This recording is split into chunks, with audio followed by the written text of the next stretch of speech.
Saya semalam menerima kiriman SMS. Seorang ibu meninggal dunia.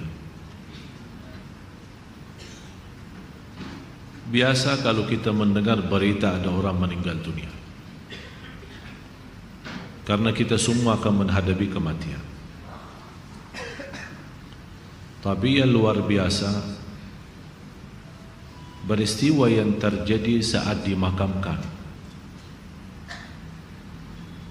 Anaknya menceritakan saat dimakamkan di antara kekuburan, begitu mendekati kuburan tempat ibunya, malah semua jamaah yang ada di saat itu sangat terasa harumannya kuburan itu.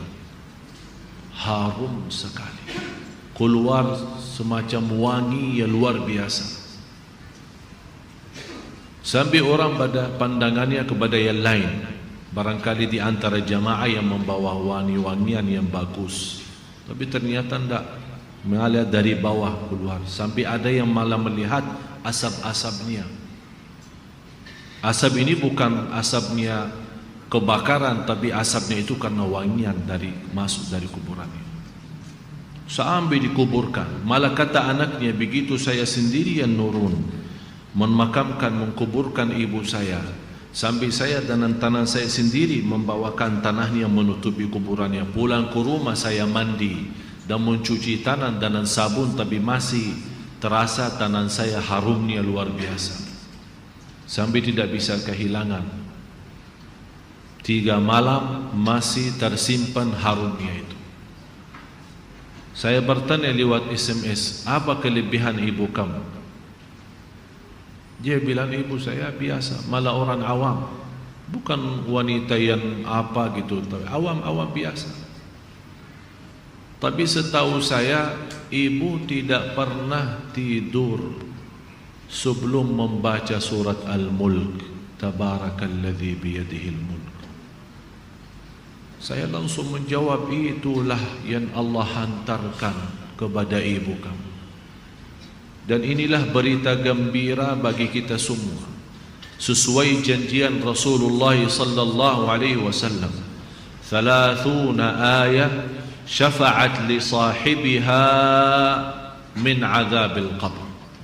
30 ayat yang telah membawakan syafaat bagi orang diselamatkan dari siksa kubur. Dari situ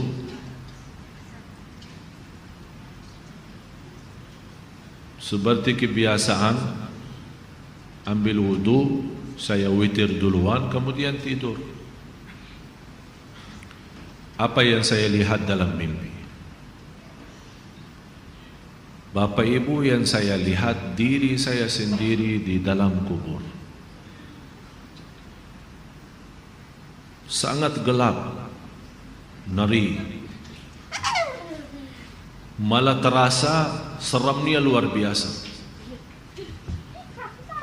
sampai tidak bisa saya bayangkan di saat itu.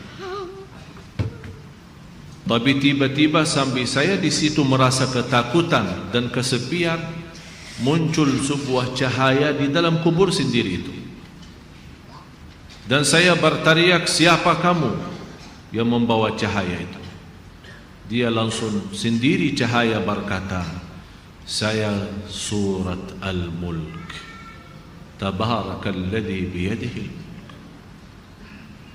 Saya sendiri di malam itu tidak sempat membaca. Saya bangun kaget, saya ambil wudu lagi dan membaca surat Al-Mulk, baru saya tidur lagi.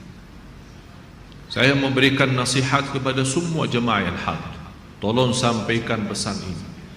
Jangan tidur belum baca surat Tabarak, karena kita tidak tahu kapan saatnya menghadapi kematian. Bisa jadi itu tidur kita adalah tidur yang terakhir dari dunia ini. Mudah-mudahan dengan kita mengkhatamkan hari kita dengan membaca surat Al-Mulk, Allah ampuni segala dosa kita, dan Allah harumkan kuburan kita menjadi taman dari taman surga. Al-Mulk surah yang luar biasa dahsyat.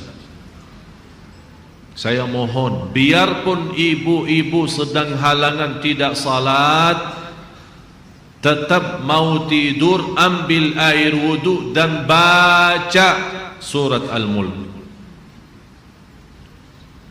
Baca surat Al-Mulk. Siapapun kiainya, siapapun ustaznya, siapapun doktor yang melarang kita sebagai wanita membaca karena lagi halangan, saya sekarang berkata, ibu-ibu sedang halangan, baca surat Al-Mulk. Karena saat kematian tidak akan bisa membedakan kita lagi suci atau lagi halangan, mati-mati.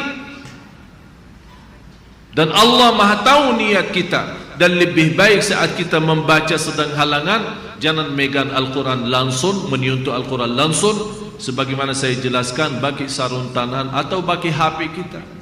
HP kita yang isinya Al-Quran, buka surat Al-Mulk di HP kita dan kita baca.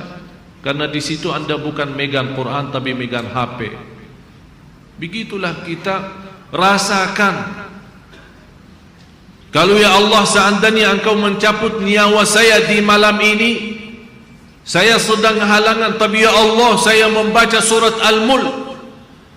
Niatkan diselamatkan ya Allah dari siksa kubur. Dan harus kita yakini, kita di umur kita di dunia kubur jauh lebih panjang daripada umur kita di dunia. Bisa malah ratusan tahun. Ada di yang sudah di alam kubur 1000 tahun. Ada yang lebih. Kira-kira bisa terbayang 1000 tahun. Apalagi ummah yang terdahulu. Oleh karena itu jamaah sekalian, waspadalah, berhati-hatilah. Marilah kita sama-sama menjaga kebaikan itu.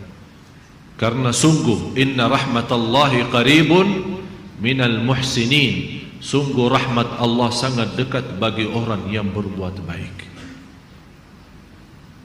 Sangat jarak kita menuju ke akhirat sangat dekat, sangat-sangat dekat. Malah jauh lebih dekat daripada rencana kita besok. Jarak kita ke akhirat, jarak kita masuk kubur jauh lebih dekat daripada rencana kita besok. Malah kematian itu jauh lebih mendadak dan lebih cepat daripada kita mengambil suapan makanan. Belum kita sampai menantarkan, membawakan suap makanan sampai ke mulut kita, sudah dicabut nyawa kita. Jauh lebih cepat itu. Oleh karena itu marilah kita sama-sama semua kita punya salah, punya kekurangan. Apa yang kita senang melihat nanti di hari kiamat, jangan perbuat.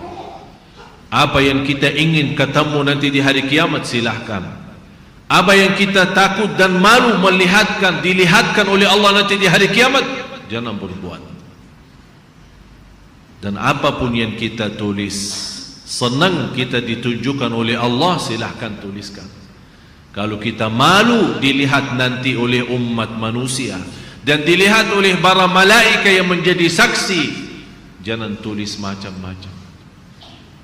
Apalagi sekarang terlalu gampang dosa tulisan itu, gampang sekali. Dan HP yang sekarang ada, malah sudah kita megang menjadi tasbih kita, mengganti tasbih. HP, BlackBerry, WhatsApp, SMS, lain-lain. Saya setiap hari hampir terima 100 SMS. Ada yang bertanya, ada yang macam-macam. Dan hanya saya yang balas, ya Allah doakan, jangan menjadi titik tulisannya SMS ini menjadi beban nanti di hari kiamat. Ya Allah ampunilah mereka semua. Itu yang saya doakan. Walaupun saya tidak balas berdoa, tapi Allah yang Maha tahu apa yang saya doakan untuk orang yang kirim SMS atau WhatsApp atau apa saja. Oleh karena itu jamaah sekalian, hati-hati. Bukan masalah sama saya, tapi masalah kita sama Allah. Selalu saya menyampaikan dan mengingatkan kembali, jangan lagi berkata saya tidak enak sama ustaz, saya tidak enak sama keluarga, saya tidak enak sama jamaah. Rubahkan kata itu, berkatalah saya tidak enak sama Allah, saya tidak enak sama Rasulullah sallallahu alaihi wasallam. Kalau memang kita ingin diselamatkan oleh Allah di akhirat, bagi saya dunia ini biar kita susah sepanjang hidup kita sampai mati susah, masih jauh lebih ringan susah dunia daripada nanti susah di akhirat. Harus menjadi tujuan kita akhirat, bukan dunia. Akan Allah datangkan dunia dan akhirat. Ya ayyuhalladzina amanu taqullaha wal tanzur nafsun ma qaddamat lighad wattaqullaha innallaha khabirun bima ta'malun. Orang beriman, bertakwalah kepada Allah dan lihat masing-masing apa yang kita bawa nanti untuk hari esok, hari kiamat. Bertakwalah kepada Allah. Dan jangan-jangan wala takunu kalladzina nasullah, jangan-jangan menjadi orang yang melupakan Allah, akan Allah lupakan kita. Kalau Allah lupa sama kita, na'udzubillah, berantakan, hancur, dunia akhirat hancur kalau Allah lupa sama kita.